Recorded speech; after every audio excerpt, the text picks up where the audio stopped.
Fréquence protestante, Espérance féminine,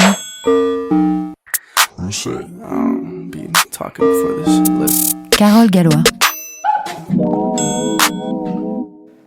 Bonjour à tous, moi c'est Carole, bienvenue pour votre 19e émission de Espérance féminine, l'émission qui met en lumière toutes ces femmes de l'ombre qui portent l'espoir, que ce soit via une invention, un livre, une association ou un spectacle, comme c'est le cas de l'humoriste Myrtille Chartus, auteur du spectacle Perverse artistique. Bonjour Myrtille, comment allez-vous ? Bonjour Carole, bonjour à toutes et tous. Merci beaucoup Myrtille pour avoir accepté l'invitation. Vous êtes la 19e invitée de Espérance féminine car vous êtes une femme forte et que vous portez l'espoir en vous. Merci aussi aux auditeurs qui sont avec nous aujourd'hui. C'est aux violences morales au sein du couple que nous allons nous intéresser. Phrases assassines, culpabilisation, dévalorisation. Les mots peuvent parfois être plus douloureux que les coups.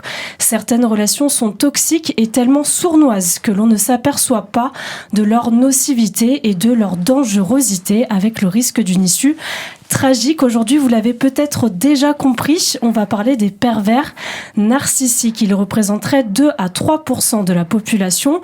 Vous en avez peut-être déjà rencontré un sans le savoir, ou alors vous avez déjà fait cette malheureuse expérience. Ça a été votre cas, Myrtille. Nous allons pouvoir en parler en première partie d'émission, puis nous verrons comment vous avez traduit artistiquement cette douloureuse expérience avec notamment votre spectacle Perverse artistique et vos projets à venir. Et enfin, en dernière partie d'émission, nous verrons avec vous, Myrtille, comment on peut repérer un pervers narcissique. Et pour commencer, je vous propose, Myrtille, et à vous, chers auditeurs, d'écouter ce qui va suivre et on se retrouve juste après. Très vite, il m'a dit qu'il m'aimait. Je me souviens pas exactement à quel moment, mais c'est arrivé très rapidement.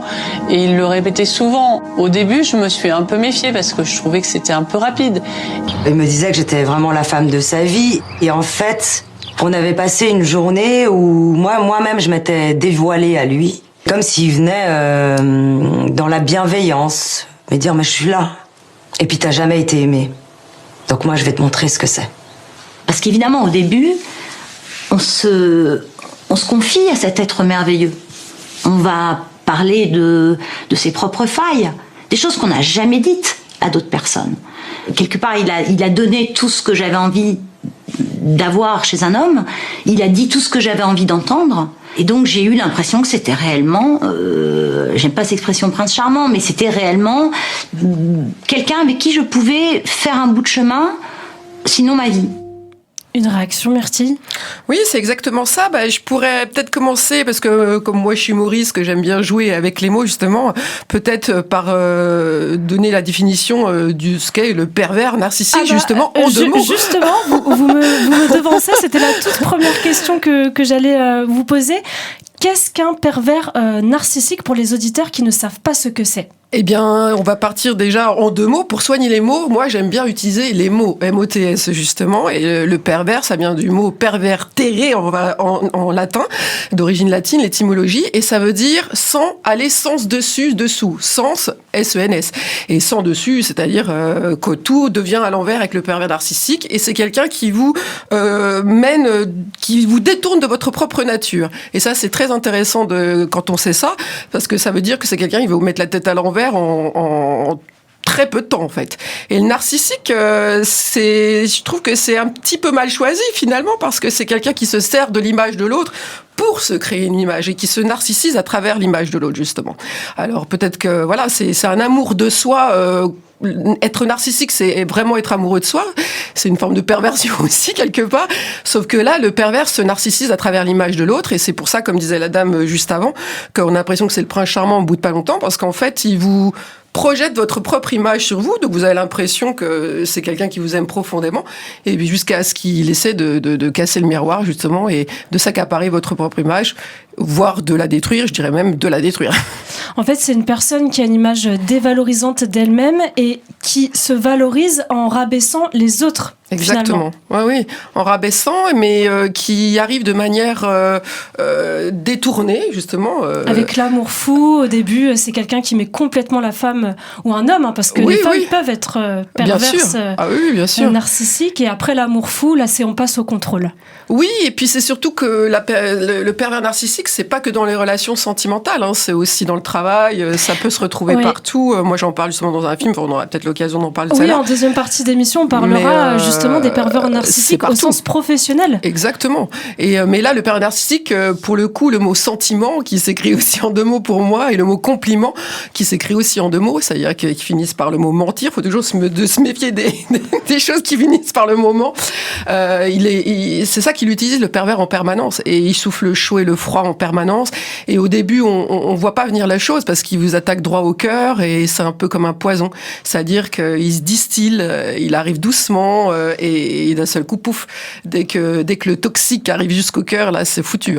Et ensuite, le piège se referme. 11,61% des Français en couple au cours des 2 dernières années déclarent avoir subi des atteintes psychologiques de la part de leur conjoint, des violences plus largement endurées par les femmes, 12,7% que par les hommes, 10,5%.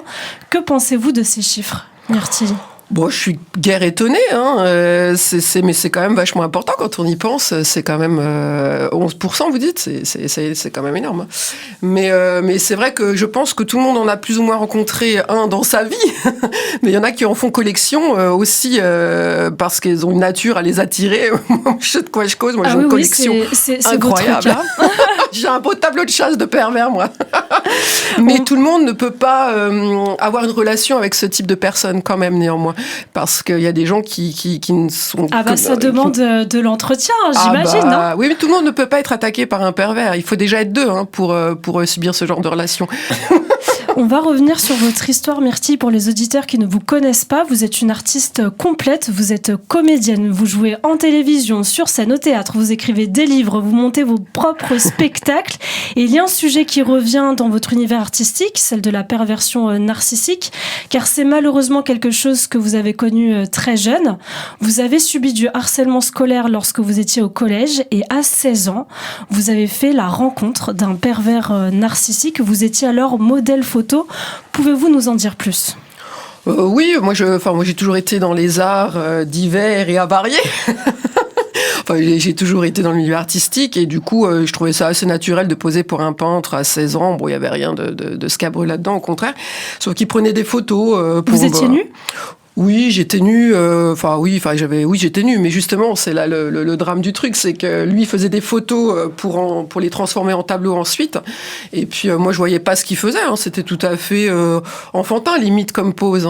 Sauf que lui, il voyait des choses que moi, je ne savais pas qu'il voyait. Et j'ai découvert ça quelques mois plus tard, parce qu'après, je voyais que le gars commençait vraiment à partir en cacahuète, pardonnez-moi l'expression. C'est-à-dire ? C'est-à-dire qu'il me faisait des déclarations d'amour. Au bout de pas longtemps, moi, j'étais quand même une fille très jeune. Il avait quel âge à ce moment-là ? Lui, il avait plus de 40 ans largement, moi 16 ans. Moi, j'étais à fond dans les études, dans l'art. Ce genre de personnage ne m'intéressait pas du tout. J'étais vraiment pas dans ce trip-là. Et puis un jour, je sais pas, mon instinct me dit que je voudrais quand même bien voir les photos qu'il avait faites, voyant le résultat des tableaux, parce que c'est quand même un grand peintre, le gars. C'est pas n'importe qui au niveau pictural. C'est-à-dire, comment s'appelle-t-il ? Je vais pas donner son nom, non. Mais donc on ne dénonce pas ce monsieur. Non, parce qu'il est sans intérêt.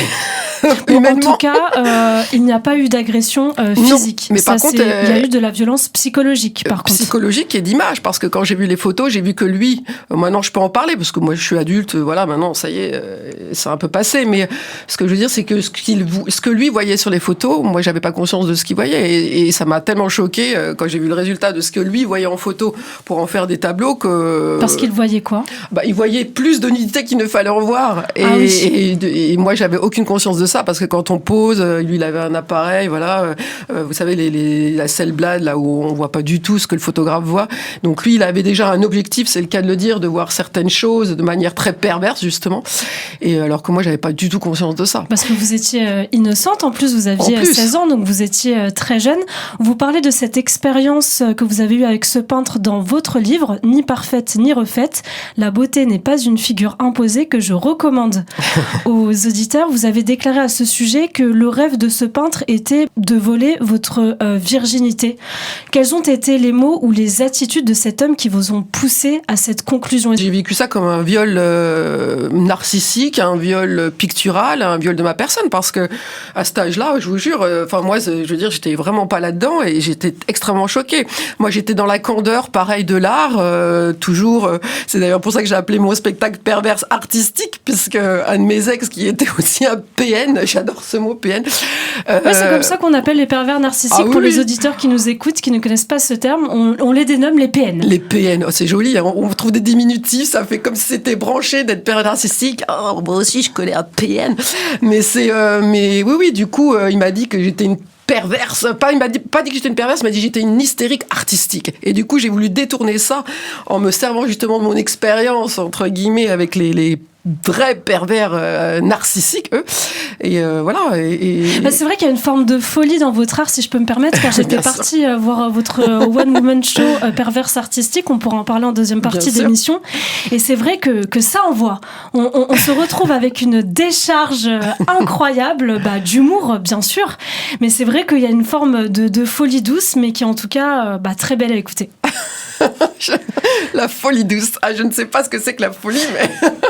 Alors comment enchaîner là-dessus, parce que c'est vrai que c'est pas très drôle. Dans cette même période où vous aviez rencontré ce peintre, vous êtes aussi tombé dans l'anorexie, un véritable fléau qui touche 3 à 4% des adolescents en France. Pouvez-vous nous expliquer quel a été l'élément déclencheur? L'élément décloncheur, c'est vraiment quand j'ai vu les photographies, c'est-à-dire qu'à partir du moment où on m'avait volé et violé d'une certaine manière, j'ai vraiment vécu ça comme un viol.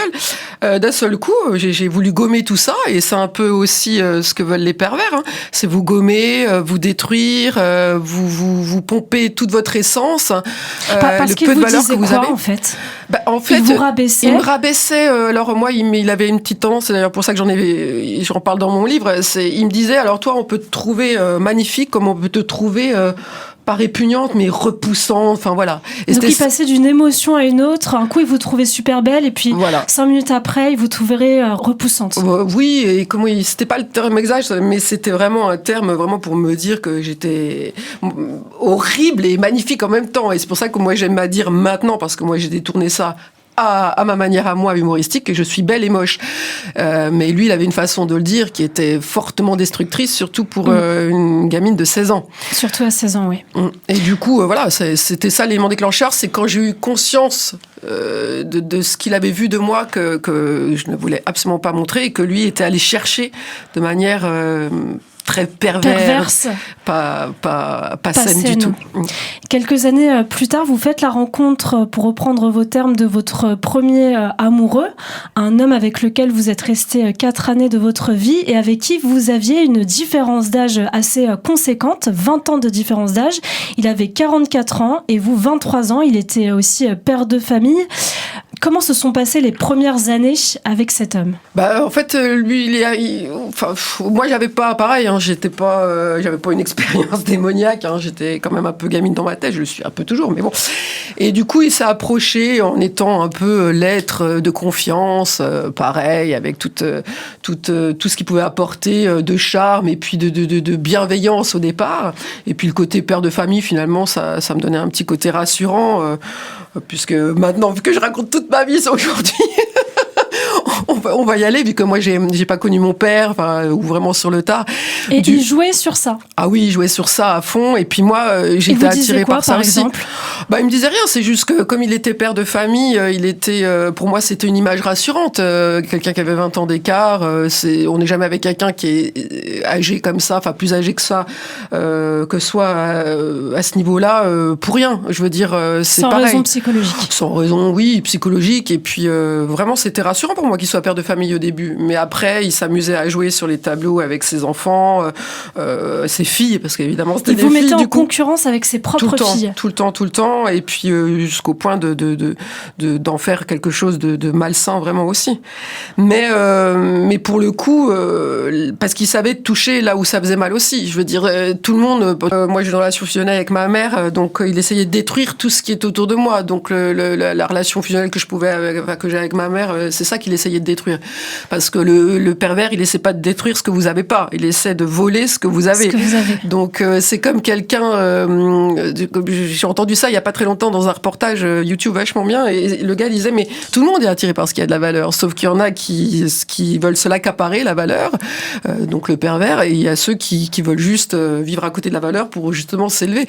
Oui. Et le pervers, non, lui, c'est un voleur de valeur. Et j'ai une petite anecdote concernant cet homme que vous avez connu.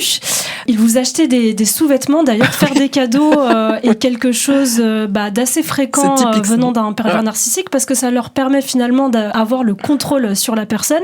Et vous, il vous achetait des culottes trop grandes et des soutiens-gorge trop petits. Ah oui, pardon, l'inverse. Des culottes trop petites pour dire tu as des grosses fesses. Ouais. Et des soutiens-gorge évidemment trop grands pour dire tu as des trop petits seins. Ça, c'est typique. Ah oui, c'est fou, ça. Ah bah, je me suis fait la réflexion. Aujourd'hui, on en rigole, mais à l'époque, ça devait pas être marrant quand même. Ouais, c'était une vraie attaque. Ah oui, parce que ça passe vraiment de manière complètement naturelle, et on se dit on va tirer à les changer, c'est pas grave. Puis après, on voit qu'on peut pas les changer. Mais par contre, il a fait quelque chose de beaucoup moins rigolo, et la preuve que les relations toxiques peuvent avoir une issue assez tragique. Il vous a appris à conduire, mais à provoquer un accident. Oui, c'est vrai. Pouvez-vous nous expliquer ?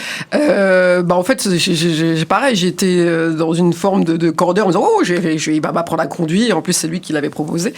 Et puis, au bout de 30 minutes de conduite, il me dit fais une marche arrière. Et vous voyez, ça prend tout son sens quand on dit aller dans le sens contraire. Le pervers va toujours dans le sens contraire. Donc, pour conduire, on va de l'avant normalement. Donc, c'est le premier truc qu'on apprend à faire quand on conduit. Et lui, tout ce qu'il m'a demandé, c'est au bout de 30 minutes de conduite, c'est de faire une marche arrière. C'est déjà tout dire. Et sauf que moi, je lui dis non, c'est trop difficile, j'y arriverai pas. Et je dis mais non, je veux pas. Et il est devenu extrêmement violent, et il m'a forcé à faire une marche arrière. Résultat, est arrivé ce qu'il voulait. J'ai appuyé sur les 2 pédales, parce que je suis quand même pas très douée en conduite, faut le dire quand même. J'ai appuyé sur les 2 pédales, et la marche arrière a abouti à une chute dans un fossé, quoi. Donc, mais quand on y pense, c'est surréaliste, hein. Mais quand on y pense, c'est ça. Il vous force à aller dans le sens contraire de là où vous devez aller, et là où vous avez envie d'aller. Parce que quelqu'un et puis même, je sais pas, mais... Et puis il vous empêchait de faire vos spectacles, il vous empêchait de vous épanouir artistiquement. Le dernier pervers narcissique, parce que vous l'avez dit en début d'émission, malheureusement, vous les collectionnez. À croire que je les aime, hein. à croire que peut-être c'est vous inconsciemment qui peut-être allez vers eux, peut-être... Ils viennent aussi, mais c'est sûr que voilà, ça c'est bon. À chaque fois que je rencontre quelqu'un, maintenant, je me dis alors PN ou pas PN. Comme dirait Magique Lisette, que je vais citer, à chaque jour suffit son PN. Et comment expliquez-vous que vous les attirez autant ? Moi, j'explique le côté empathique déjà, parce que c'est vrai que j'ai un petit côté comme ça. Trop empathique, ça c'est sûr. Le syndrome de l'infirmière, qui va peut-être les sauver. Et puis c'est surtout que j'ai pas eu de père, et moi je l'analyse comme ça, parce que dans le mot père, vers, il y a le mot père, et donc je vais vers mon père en allant vers ces gens-là. Ah, très joli ce jeu de mots que vous avez écrit dans un de vos poèmes. Dans un de mes sketchs, ouais.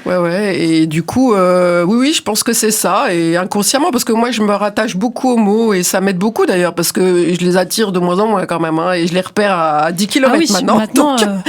Maintenant vous savez comment les devancer. Ouais, je les vois approcher, on va dire. Le dernier pervers narcissique que vous avez connu, ça a été votre plus douloureuse expérience, puisque vous avez failli mourir. Oui, c'est vrai que présenter comme ça fait un peu bizarre. Ça y va crescendo, là. Mais avant de passer à la deuxième partie de notre émission, C'est important quand même de. Ça y va de dire crescendo, quelques mais mots. c'est important pour les auditrices et les auditeurs Oui, c'est parce que quand vous êtes avec trop longtemps dans une relation comme ça finit souvent comme ça. Ouais, C'est-à-dire malheureusement. que si à un moment donné, si vous êtes pas, si on peut pas partir avant, ça finit souvent dans des cas extrêmement dramatiques parce que la finalité de ces gens-là, quand ils sont vraiment atteints de, voilà, c'est pardon. La finalité, c'est de vous détruire et pourquoi pas de vous tuer. Hein. Parce que vous acceptez tellement de choses que finalement, à force de tout accepter, ils vont de plus en plus loin. Merci si vous êtes avec nous aujourd'hui, c'est que vous êtes une femme forte et que vous portez l'espoir en vous. De ces traumatismes, vous en avez fait une force, un art, des réalisations. On va pouvoir en parler en deuxième partie d'émission. Mais juste avant, je vous propose, Myrtille, et à vous, chers auditeurs, d'écouter Massive Attack et on se retrouve juste après. Massive Attack. C'est le moment de l'atterrissage. Vous êtes toujours sur Fréquence Protestante et je suis toujours avec Myrtille Chartus, humoriste et auteur du spectacle Perverse Artistique. Myrtille, ça va toujours ? Oh, ça va très bien. Il n'y a pas de pervers dans le studio, tout va bien. Tout va bien, on est entre nous. Pour les auditeurs qui viennent de nous rejoindre, nous sommes revenus sur votre histoire en première partie d'émission. Myrtille, vous avez été la proie de ce que l'on appelle des pervers narcissiques. Aujourd'hui, vous en avez fait une force artistique, d'où la création de votre one-woman show, Perverse Artistique, que j'ai eu le plaisir de voir. On en prend vraiment plein les yeux. Vous avez beaucoup d'imagination, il y a des couleurs partout, des costumes, tout y est. Alors, quels sont les messages que vous avez cherché à transmettre à travers ce spectacle pour les auditeurs justement qui n'ont pas eu l'occasion de le voir? Justement qu'il faut tout soigner par l'humour, que l'humour est une arme de destruction massive contre tout, et que voilà, c'est ça le message que je veux faire passer. Et puis voilà, l'intelligence des situations qu'on peut aussi tourner en sa faveur de manière positive toujours. Même finalement les mauvaises expériences, on peut les transformer en quelque chose d'artistique, ce qui redevient quelque chose de positif justement. Cette année, vous avez réalisé 2 courts-métrages, dont sur une femme perverse narcissique intitulée Monique, la DRH. Comme le mot H, ouais. Comme le mot H, une femme qui ne vit qu'en humiliant et en jouant à chaud et à froid avec ses employés. Vous montrez alors que la perversion narcissique ne se trouve pas que dans le domaine sentimental, mais peut aussi se retrouver en milieu professionnel. Comment avez-vous trouvé l'inspiration pour ce spectacle ? Pour ce court-métrage, Monique la DRH, c'est inspiré de faits réels. En fait, voilà, moi j'étais dans une entreprise où j'ai constaté vraiment qu'il y avait des gens qui maltraitaient les autres, y compris moi d'ailleurs, qui s'amusaient à les humilier. Et du coup, ça m'en a inspiré un personnage comme ça, Monique la DRH. Donc, et pour justement comprendre les mécanismes de la perversion, je me suis mis dans le rôle de la perverse. Et justement, ça m'a beaucoup aidé aussi à les comprendre dans le milieu professionnel. Ce côté qui humilie tout le monde et tout. Et finalement, c'était assez agréable de jouer une perverse pour en comprendre, en faire comprendre les mécanismes justement aux spectateurs. La perversion narcissique se retrouve partout. Par exemple, une personne ne peut pas du tout l'être dans le domaine amoureux, sentimental, et par contre, au niveau professionnel, complètement se lâcher et descendre et dévaloriser les autres, à tout va finalement. Oui, c'est parfois des gens justement qui sont eux-mêmes, je sais pas, victimes dans le domaine sentimental, qui finalement se vengent sur les autres aussi dans le domaine professionnel. Mais je pense quand même que ouais, enfin c'est des gens qui ont des failles au niveau personnel qui agissent comme ça dans le milieu professionnel pour moi. On va pouvoir passer à la dernière partie de votre émission, chers auditeurs, et on va pouvoir balayer le vrai du faux avec vous, Myrtille, afin d'apprendre à repérer les pervers narcissiques, parce que comme vous avez dit en début d'émission, vous en avez fait une collection. Quiz. Donc du coup, vous savez comment les repérer finalement, comment échouer leur stratégie. Oui. Vous les voyez arriver de loin. Quels sont les signes du comportement ? Dans le comportement qui ne trompe pas. Déjà c'est déjà il s'approche un peu comme un serpent, c'est très charmeur, vous comprenez pas ce qui se passe et puis ils sont hypnotiques ces gens-là. Il y a une attirance magnétique avec ces gens-là. D'ailleurs, si vous remarquez même les pupilles, les yeux, ils battent pas beaucoup les yeux, ils ont le regard fixe. Et oui, il y a même des signes qu'on peut détecter physiquement. Si vous voyez quelqu'un qui vous regarde fixement dans le métro et qui ne bat pas des cils, attention. Non, mais c'est vrai. Quelqu'un qui vous fixe comme ça, c'est quelqu'un qui essaie de vous hypnotiser. hypnotiser. Ça peut paraître bizarre, mais je vous assure que c'est vrai. Donc il y a la phase où la personne va chercher à hypnotiser, envoûter, séduire. Deuxième phase, du coup, le contrôle total. Le compliment d'abord, il cherche vraiment à vous séduire, hein, et puis une fois qu'il voit qu'il vous a mis dans ses filets, là il commence à attaquer et à détricoter, on va dire. Première idée, les pervers narcissiques sont infidèles. Pas forcément, non. Pas forcément. Non, mais par contre, ils aiment bien avoir une relation à trois, vous mettre en concurrence avec quelqu'un d'autre. Ça, c'est très triangulaire finalement. Ils aiment bien dévaloriser toujours cette pour vous mettre en concurrence en permanence avec quelqu'un. Voilà. Les pervers narcissiques font preuve d'empathie avec les autres. Empathie, je sais pas. Empathie, non. Je sais. Justement, j'ai lu qu'en fait, les pervers narcissiques n'ont aucune empathie. Non, ils n'ont aucune empathie. Mais justement, ils en sont même incapables. Ils sont incapables. Ils n'ont pas d'émotion et c'est ça qui est le drame de leur vie, hein, quelque part. C'est souvent des gens qui ont vécu un trauma aussi dans leur vie et qui, du coup, ont stoppé la case émotion et qui, du coup, n'ont pas d'affect. Et du coup, ils jouent à l'affect, mais ils jouent à l'affect avec les mots, ils jouent à l'affect avec l'attitude, ils jouent à l'affect. Mais justement, c'est des oubliés des sentiments. Hein. Finalement, ce sont des personnes qui ont tellement souffert et le choc traumatique a été tellement intense qu'ils se refusent de souffrir à nouveau, donc ils font souffrir les autres pour oublier leur propre traumatisme, en fait, finalement. Ouais. Et ils se narcissisent à travers l'autre, et c'est pour ça qu'ils choisissent souvent des personnes très empathiques pour pouvoir faire semblant de l'être eux-mêmes. Ouais. En présence d'un pervers narcissique, certaines victimes ont déclaré avoir des difficultés respiratoires carrément. Cela vous est déjà arrivé, Myrtille ? Oui, ça peut être d'autres syndromes. Hein. Et c'est vrai qu'ils cherchent à vous étouffer, hein, comme je disais, un peu les serpents. Voilà, exactement, comme si on se sentait étouffé, oppressé en présence de la personne. Jusqu'à ce que vous explosiez. Bah oui, parce qu'ils essaient ils vous insufflent, comme je dis, ils vous insufflent des mots, mais en même temps, ils vous aspirent et ils essaient de voler votre essence, de pomper toute votre essence. Donc le souffle aussi, bien sûr. Ça peut être le souffle, ça peut être autre chose. Hein. Donc physiquement, quelqu'un qui est très empathique peut carrément avoir des difficultés pour bien respirer en présence d'un pervers narcissique. Oui, il y a aussi des cas d'anorexie, des cas de plein de choses. Il y a forcément des syndromes à un moment donné qui arrivent pour justement enlever le toxique. Ces gens-là sont toxiques, hein, c'est un petit poison. Et comme je dis, quand le poison a atteint le cœur, c'est dramatique. Ce sont des braqueurs de cœur, mais c'est surtout qu'ils sont toxiques. Au début, c'est un peu comme quand vous avez une douce ivresse avec eux. Tant que l'ivresse est jolie, ça va. Mais dès que vous pouvez plus vous sortir de ça et que vous êtes alcoolo, parce qu'en plus... et quand on serait le lendemain, le problème, c'est qu'on a très mal à la tête. C'est surtout qu'ils vous rendent accro très vite, ces gens-là. Le but de la manœuvre, c'est d'être accro à eux. Donc, du coup, faut en rester... complètement assouvi. Voilà, il faut vite les fuir pour en rester au stade juste de l'ivresse d'un soir et vite se barrer. Hein. Le pervers narcissique est un séducteur hors pair. Ça, on en a déjà parlé pendant l'émission. Oui. C'est vraiment ce qui le caractérise, c'est ce charisme qui est un petit peu au-dessus de la moyenne finalement et qui fait qu'il arrive à endormir ses victimes pour mieux pouvoir les contrôler après. Oui, bien sûr. Après, charisme, ça, oui, ils ont au moment où ils attaquent, oui, ils se mettent dans un mode charismatique, bien sûr, mais finalement, c'est des gens qu'on n'a pas tant que ça. C'est pour ça qu'ils s'attaquent à d'autres pour essayer de leur voler leur charisme, justement. Le but de la manœuvre, c'est de voler ce que vous avez de mieux chez vous et de se l'accaparer, puis après de vous jeter une fois qu'ils ont réussi à vous détruire. Parce qu'en fait, ils croient qu'ils vous volent votre talent, mais ils n'y arrivent pas.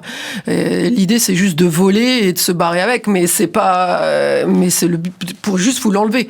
En tout cas, vous, Myrtille, votre talent, malgré tous ces pervers narcissiques que vous avez rencontrés, vous l'avez toujours et vous allez aussi le mettre en scène quand la situation le permettra. Oh là là. Et j'invite vraiment les auditeurs à vous découvrir votre univers artistique en allant directement sur votre site internet. C'est Myrtille Chartus. Vous pouvez un peu voir sur les réseaux avec mes films. Myrtille Chartus sur YouTube, on me trouve. Voilà. YouTube, Facebook aussi, Instagram. Oui, partout, avec grand plaisir. Merci beaucoup Myrtille Chartus pour le temps que vous avez accordé pour cette interview. Merci d'avoir honoré l'invitation pour la 19e émission de Espérance féminine. Merci aussi aux auditeurs qui nous ont écoutés. Myrtille, à bientôt. Merci à vous, Carole, et merci aux auditeurs. À très vite, chers auditeurs. Bonne suite des programmes sur Fréquence Protestante.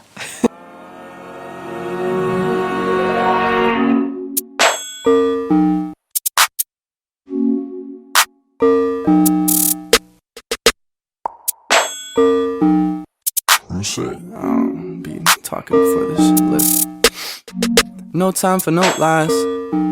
No way.